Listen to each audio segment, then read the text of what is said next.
Good morning and good afternoon to everyone from coast to coast.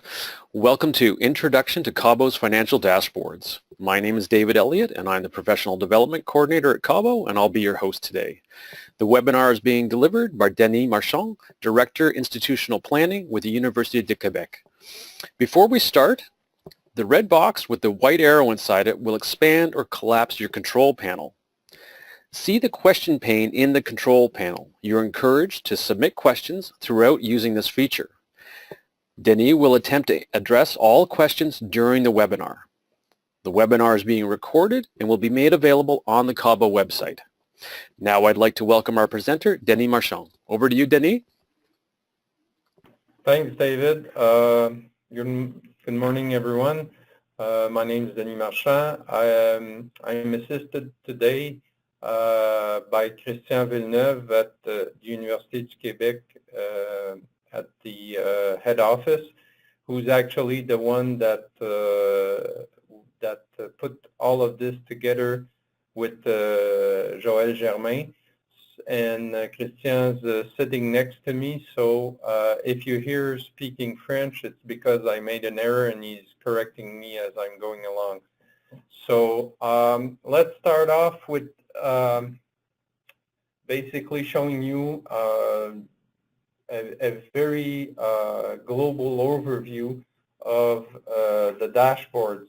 So we have three main dashboards who have different tabs. So the three main dashboards are Table 1, which is the income table from the CAUBO data.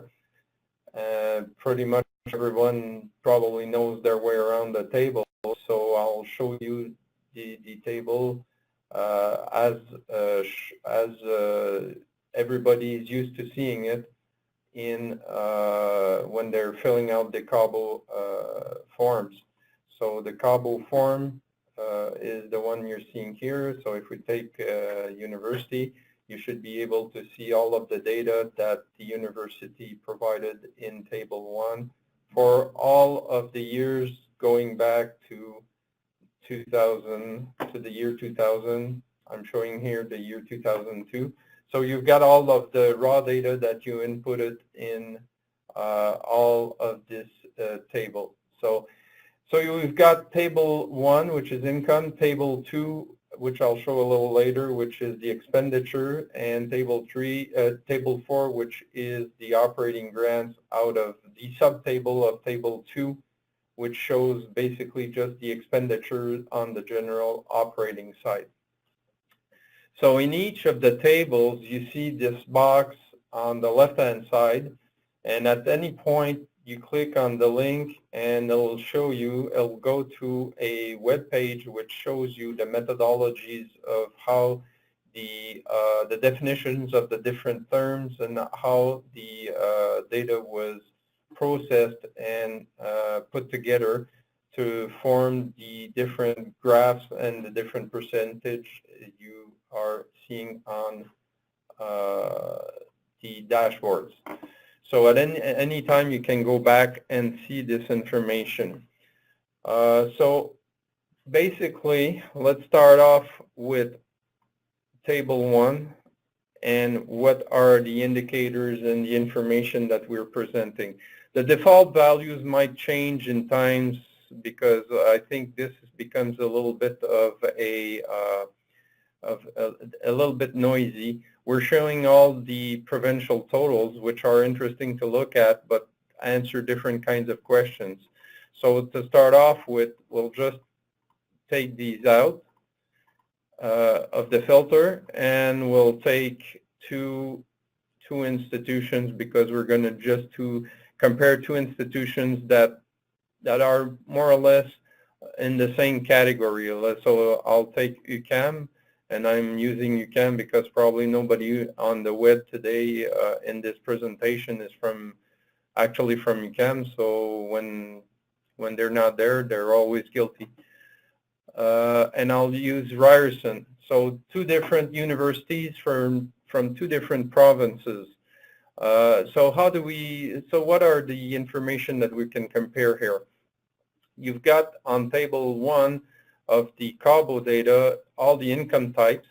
So all of the equivalent of all the lines on table 1. So the income sources. So let's look at all the income sources, and let's look at the we have the general operating funds, special purpose, restricted funds, and so on and so forth. So let's concentrate on simple examples here, which will be the operating. Let's concentrate on operating fund and see what it looks like. And we'll just look at the operating funds coming from the provincial government. So we've got 2 different provinces, so it's interesting to compare 2 institutions that are comprehensive institutions and see how the government funding, what it represents for each of the institutions. So always the top graphics show the actual amount. So you see that Ryerson, a steady increase to a level of about $238 million of operating funds coming from the provincial government up to 2014, and that value is $293 million for UQAM. So these are actually the amounts that were entered. We're probably going to be working on including current value or constant dollars at one point.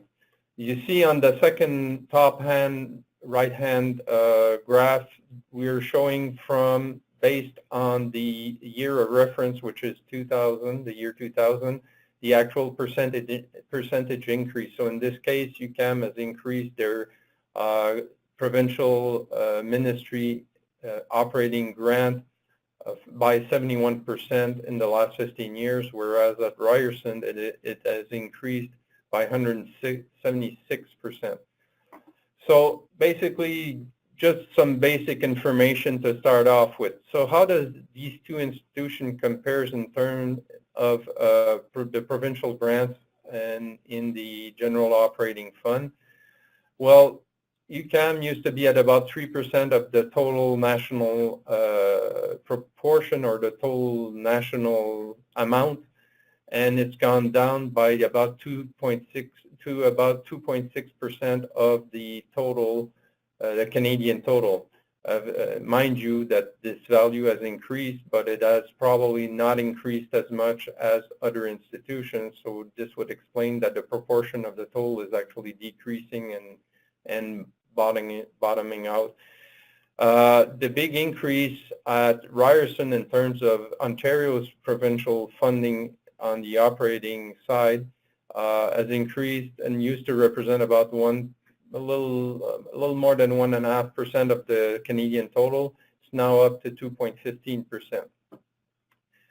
This graph, which always shows the income type or the source of income, and since we've chosen the provincial grant, we're looking at about 75%, 72, used to be 73, it's about 72% of the total operating income of UQAM from the provincial government, and it's been pretty much steady. So it's about 3/4 of the total operating grant at UQAM comes from the ministry.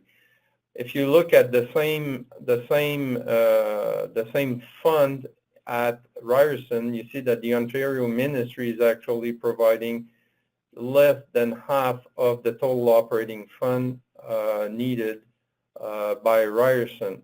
And mind you, this amount is still increased and has increased by a wide margin. So obviously, there's something else coming into play to fund the operating side of Ryerson. And you're probably going to not be surprised if we say it's probably tuition fees that make up the difference. If we look in the relationship to all funds, we can see that in UQAM, the proportion of all of the money coming from the provincial government, about 87% comes in as general operating. The rest is probably going to be restricted funds, because in Quebec, there are 3 provincial granting councils. So they are ministry or government, provincial government sources. So this would explain why it's quite smaller than at Ryerson. I understand, and in Ontario, the provincial government funds at a lesser amount or a very small amount restricted funds for research. So Ryerson's provincial fund is mostly general operating. So this is a little bit how we work with Table 1 income data from the CAUBO questionnaire. So we were saying that probably tuition fees play a big role in, especially probably in Ontario in this comparison. So we're going to go down in the fund and add the, I'm sorry, not the fund, but the income type. We're going to add credit courses tuition fees. So by adding these, we'll probably be comparing stuff that is more comparable. So both these funds, these income sources, which are tuition fees and provincial grant, represents about 90% for both UQAM and Ryerson University. But you see here that Ryerson actually increases its proportion of the total share as compared to UQAM. This is basically because in Quebec, mostly the provincial tuition fees are regulated at a very low level. So by adding tuition fees, you're not really adding a very large amount of operating income to Quebec University. So our share of the sum of both of these income types are getting lower as a proportion of the national total. We've got the options of looking at the proportion of the national total or the provincial total. So what we're seeing here is that both these income sources represent about 10 to 11%, actually decreasing of the Quebec total for UQAM, whereas Ryerson represents about 6% of Ontario's total when you sum up both the provincial grant and the tuition fees. So you see, it's pretty straightforward to interpret some of this information. Mind you, we don't have enough of an hour to go through each of these provincial or each of these income sources, but you can do the same kind of analysis one by one or by summing up a few of these income sources, mostly the principal ones. And we can actually go through and look at what are the big players in terms of generating income on the sponsored research side, whether it be consolidated entities or funding that goes through to hospitals, so to affiliated hospitals. So obviously you'd have it's less of an issue when you're not in the U15. So these kinds of information can be added up and used to present the income picture. Now, if we wanted, so this first tab, we've been working in the first tab. There's 4 tabs. I've shown you the report itself. So table 1 for any university you can actually look at. You can select any one of the Canadian universities and actually see the raw data. And you can compare more than one university in this tab just by selecting any of the institutions you want to add in your comparison. The 2 middle tabs are basically when you want to look at your institution in a more detailed purpose. We won't spend a lot of time on this aspect because this is gets to go into a very precise level of detail and gets a little bit more hard to interpret because of the level of details we're showing. But I'll give you a quick example. If we looked, let's stick with the general operating, and we're going to go back. This is going to change. The default, when you select one university at the beginning, will be able to default to the same university, so you don't have to re-select it. But for today, we just need to re-click it, and let's look at the general operating and for UQAM, and we're actually going to look at all of the income sources for UQAM. So you see, it paints a lot of pretty colors of graphs and lines. So basically what it tells you, you've got for each income type of your operating, of the general operating fund of UQAM, you see all of the actual amounts that were income by all of these types. So you actually have the raw amount, and you have also the percentage increase as compared to the reference year, which is the year 2000 again. For each of these income sources, you know what the proportion of the national total it is. For instance, what UQAM's miscellaneous income represents about 14% of the total miscellaneous incomes in the general operating funds of all of the Canadian universities. So it's quite high as compared to other institutions. When we're looking at this graph, what basically it says is that for UQAM, 73% of its general operating fund comes from the provincial government. That's nothing surprising. We've seen it in the dashboard before. Although the second source of income is the tuition fees, as we've seen in the dashboard before. The two of them represents a large lion's share of the total operating grants for UQAM.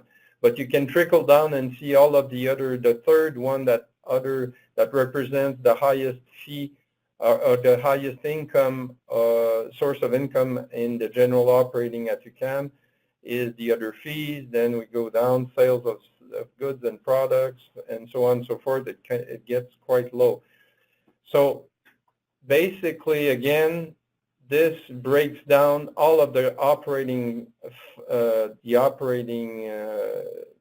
fund for UQAM by its sources. And here we're taking it instead of looking at lines, we're looking at columns. So what basically it says in the general, the credit courses and tuition fees, the 100% of this income is in the general operating fund. There's no other funds where these tuition fees would actually show up in. So that's how we interpret this graph. Obviously, 87% of all the government monies coming into UQAM come through the general operating. If we look at the miscellaneous, the general operating again represents 95% of everything that comes in the miscellaneous category, which is the line 24. The numbers you see in front of each of these is actually the line number in table 1. So some of us are more familiar with lines. It's just easier to keep track. In this case, you see the sales of goods and products is the operating grant or the operating fund represents about 41% of the sales of services and products. So some other funds represent more than half of this item, and so on and so forth. So basically, this is one of the pictures that this tab provides. The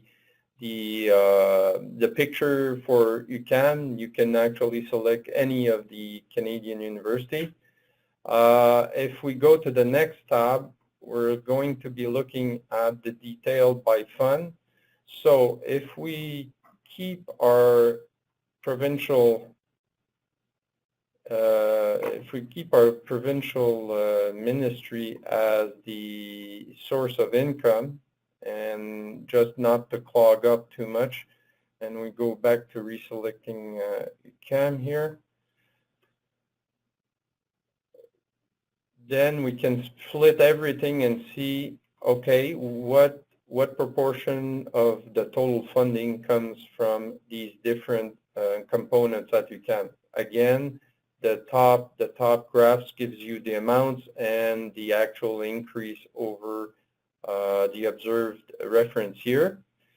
So in this case, since we're looking at all of the funds that are from the provincial government, the operating fund from the provincial government represents 10% of the total Canadian operating funds from provincial governments.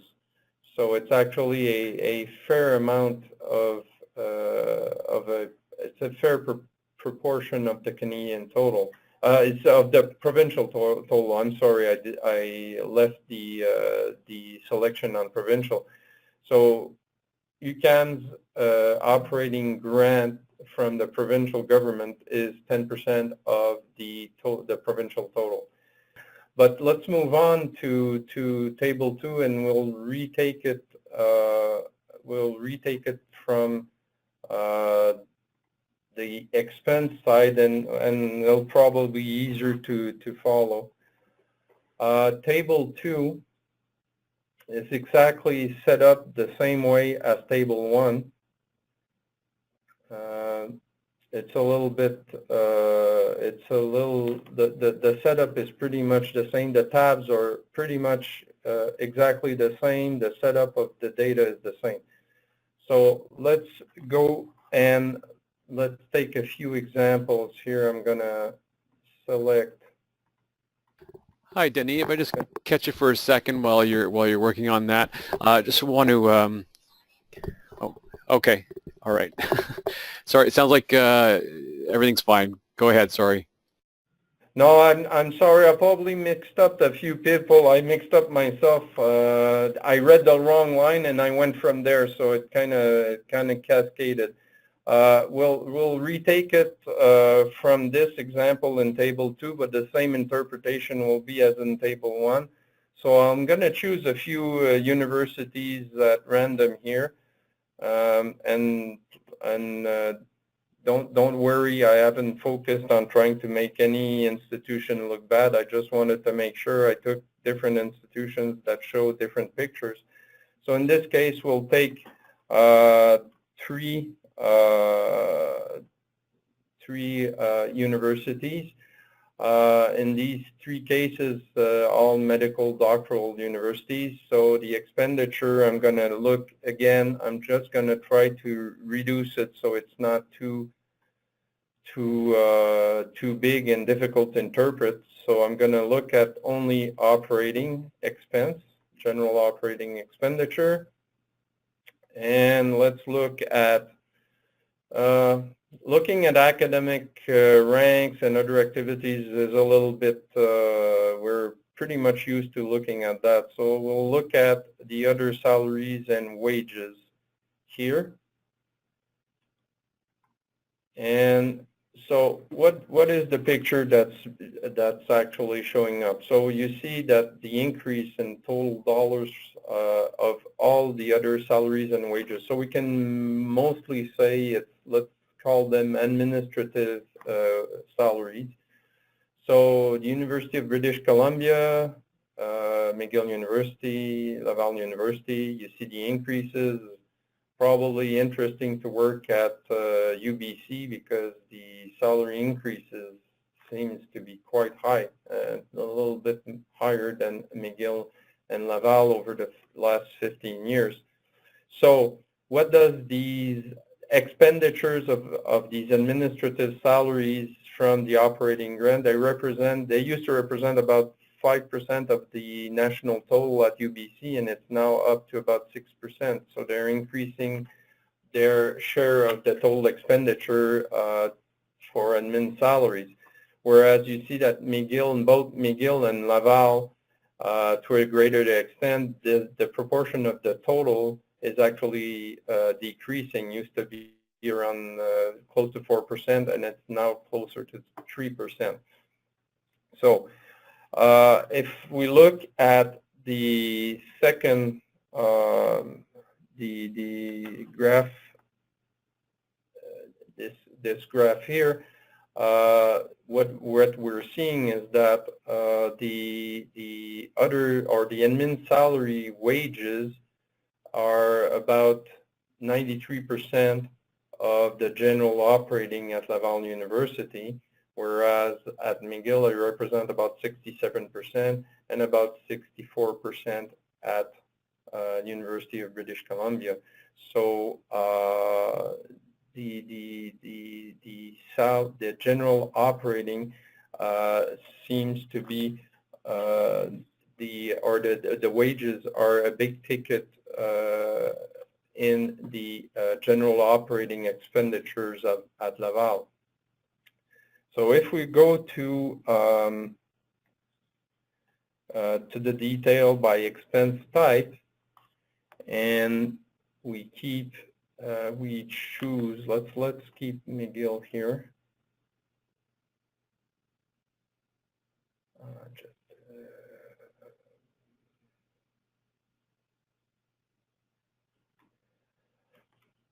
And we look at all of the expenditures on the operating fund. Let's look at all of them and see what are the more costly. Well, I guess one quick picture we get is that the expense, the academic ranks, or the salary, the professor salary, represents about 33% of the total general operating expenditures, whereas the salary, the other salary and wages, or the admin salary, represents about 29%. So these two are actually the big spending sources, or the big expenditures in the general operating. The third big expenditures is not very surprising, the benefits.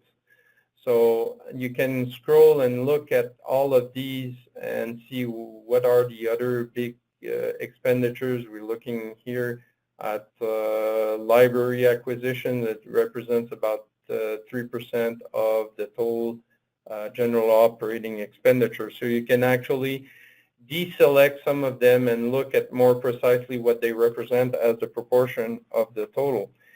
On this side, if we're looking at this graph, what we're seeing is that the operating fund represents about 85% of the library expenditures. So 85% of every dollar that is spent in library acquisitions comes from the operating, the general operating fund. The academic ranks represent the academic ranks.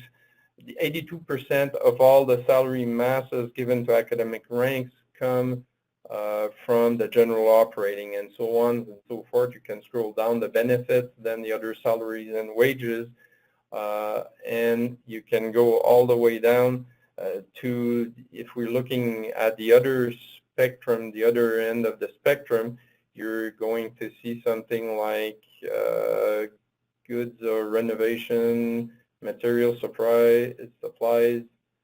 You're going to find something like 9% or less in terms of communications, interest, furniture. I'm trying to look at communication. So 9% of your total expenditures in communications come from the operating fund. So that means that the rest has to come from another fund. So let's scroll back to, let's go to this next tab, and we'll look at more precisely, again, I'm sorry to constantly having to go and reselect the McGill University. If we're looking at, we're trying to look at what what the communications portion expenditure, how it breaks down, what's funding the communication expenditures. And let's look at all the funds. So what we're basically looking at here is that this graph shows that about less than 1% of the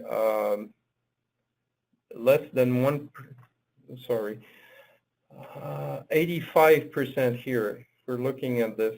85% of the total expenditure in communication comes from the restricted fund of the affiliated hospitals. So it's actually equivalent to looking at this amount, which is about $1 million. So most of the communications expenditure at McGill comes from the restricted funds from the hospital. And we can scroll back down and see we're finding here our general operating, which used to represent, which represented a little less than 10%. So most of the communication expense comes from the restricted funds. If we're looking back to graph 2, the restricted funds, actually, the communication represents less than 1% of the total expenditure of the not consolidated entity. So the total spending from the affiliated hospitals in the restricted funds is basically communication at less than 1%. So communication, a lot of the communications from McGill is paid by the restricted funds, but the communication is not a big, it's not a big expenditure of the restricted funds. So you see how these two graphs kind of show different take on the same issue. If we're looking, though, at the proportion of the total national picture, McGill's expenditure from the restricted funds in communication represents 20% of the whole restricted funds spent on communication. So McGill has a big share of this total expenditure in this expense item, which is communication. So you see, we can isolate actually one of the expenditure type to break it down in its many components. So that pretty much shows how we're looking at expenditures, and I'll just scroll back and look quickly at the table 4, which is a little bit more precise. It's a picture of the general operating expense broken down.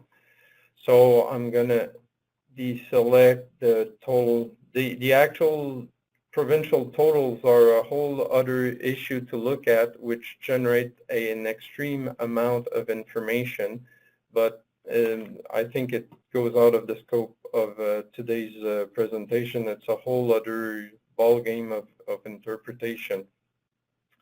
And I'm going to just look at UBC and Laval again so that we're a little bit more consistent.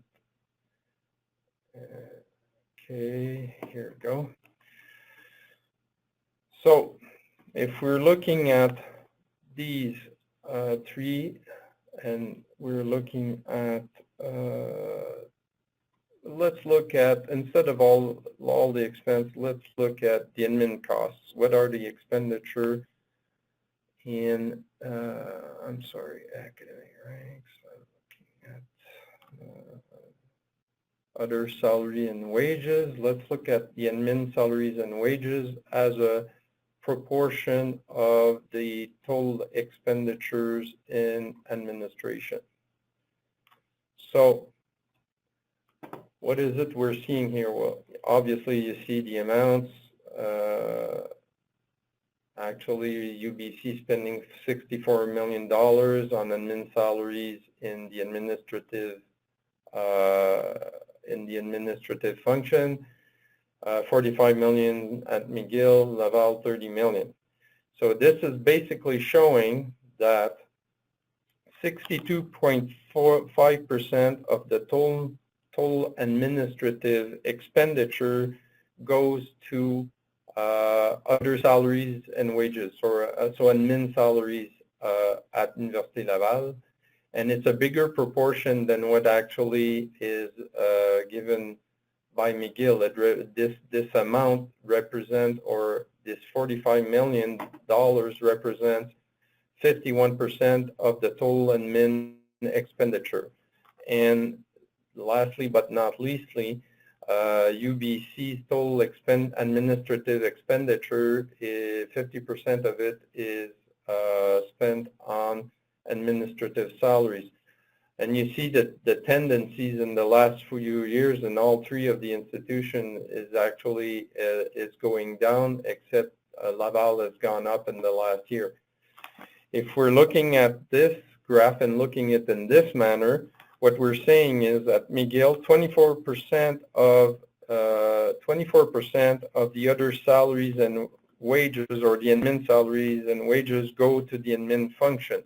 So a quarter of all the expenditure of the admin salaries go into the administrative function, whereas Laval and UBC, it's actually 17%, so it's quite smaller. So it's a little bit tricky to isolate some of these things, but you can compare more than one institution, and we need to be a little bit careful how we interpret this information. Going to the level of detail for one institution, again, I'm just for consistency's sake, I'm going to select McGill again. I'm not picking on McGill. I just worked there for 18 years, so I kind of know a little bit my way around McGill, although it didn't show much when I was talking about Table 1 in the income side. If we're looking at the expense, again, we are looking at the all of the expenditures on the admin side. If we're seeing that the number one expense or expenditure in the administrative function is the administrative salary. So it's not really surprising. That's something that we would tend to foresee, because in most universities, the admin salaries are the biggest chunk of the expenditure of the administrative function. In second place, the benefits of obviously, if you got higher expenditures in salary and represents a big proportion, then your benefits are going to follow a little bit of the same pattern. So it becomes the second expenditure point in terms of administrative function, and so on and so forth. You see all of the other ones being of a lesser extent. So you can actually go back and deselect some of the big ticket items and actually increase the scale to see each of the expense type or the expense sources. If we look at graph 3 here, what we're saying here is that 87% of the general operating fund, obviously, because we're in the operating fund, the total interest expenditure comes from the administrative function. So basically, most of the interest paid are paid through the administrative function. And you can trickle down and see exactly each one of these components. So this is a very, very fast overview, and it's very detailed. So I'm gonna I'm gonna stop here just to give people some ability to ask some questions or make some comments. I think you see how powerful this information is presented and the tool to use it. We're using Tableau software, but comes with this a lot of work into actually making sure you understand how the different funds and function work together to provide this picture. So David, can I turn it back to you? Yeah, great. Thank you, Denis. There's a couple of questions came in. I'll just read the first one out. It says, I noticed the data only extends to fiscal 2014. When will 2015 and 2016 data be added? And so that's part one, and then part two of this from the same person is, which fiscal year does the 2014 refer to?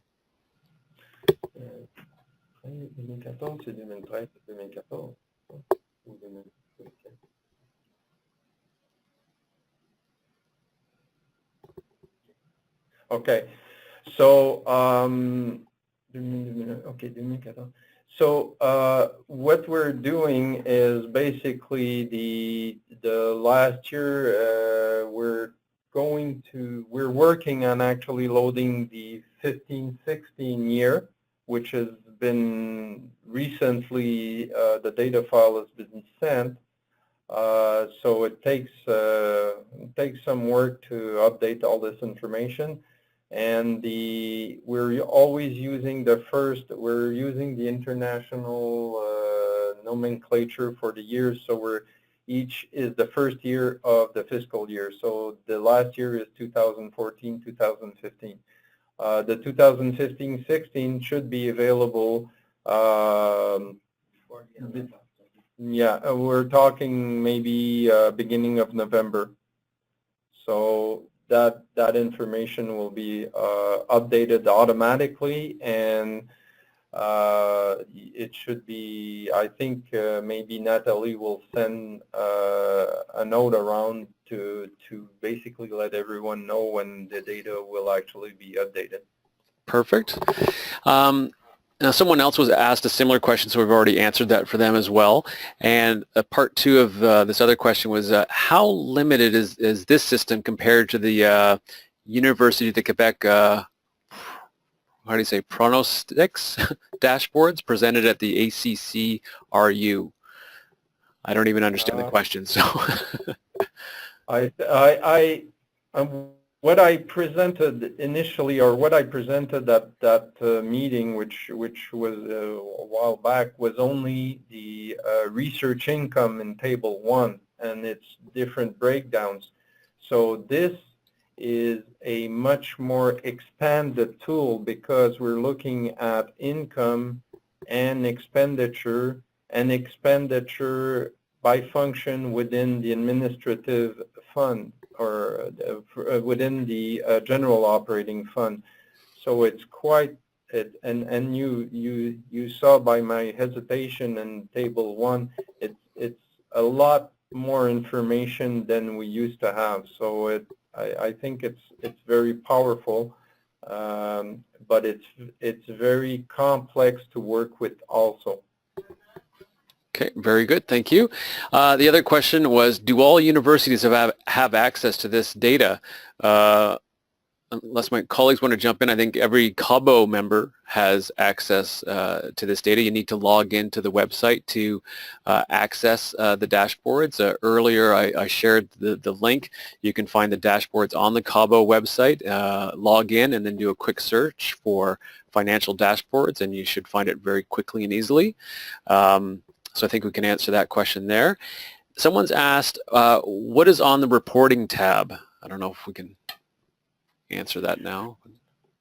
Well, actually, the reporting tab is probably one of your most interesting and probably going to be less used.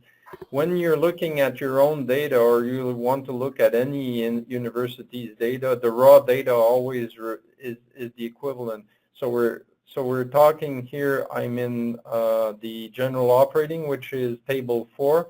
So this is Table 4 for the total of Canada. So let me take Carleton University, for example.